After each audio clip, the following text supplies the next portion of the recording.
The first miracle, the wedding at Cana. It was a joyful day in Cana, a small town in Galilee. The air was filled with laughter, music, and the scent of sweet wine.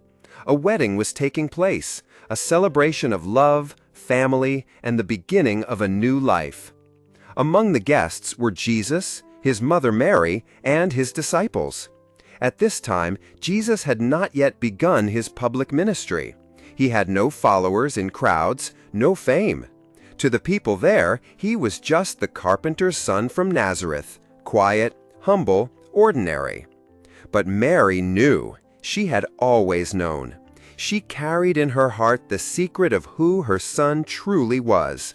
And now she sensed it was almost time.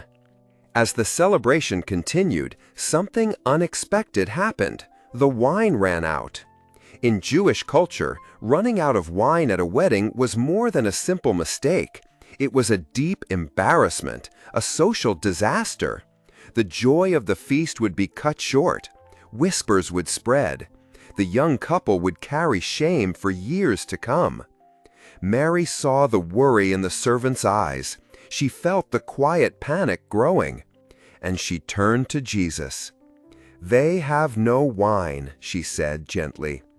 It wasn't just a statement.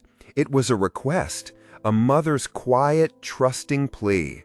She didn't tell him what to do. She simply brought the need to him, knowing he would understand.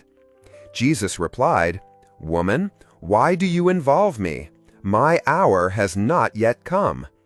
It wasn't disrespect. In his words was a sacred tension, the moment between the hidden life and the public mission, between being a son and becoming the Savior. But Mary didn't argue. She turned to the servants and simply said, "Do whatever he tells you." And that was enough. There were 6 large stone jars nearby, used for ceremonial washing, each holding 20 to 30 gallons. Jesus looked at the servants and said, "Fill the jars with water." They obeyed, filling them to the brim. Then he said, "Now draw some out and take it to the master of the banquet." Still, no one knew what was happening.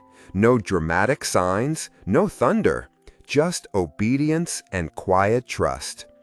The master of the banquet tasted the water, now turned into wine. He was amazed.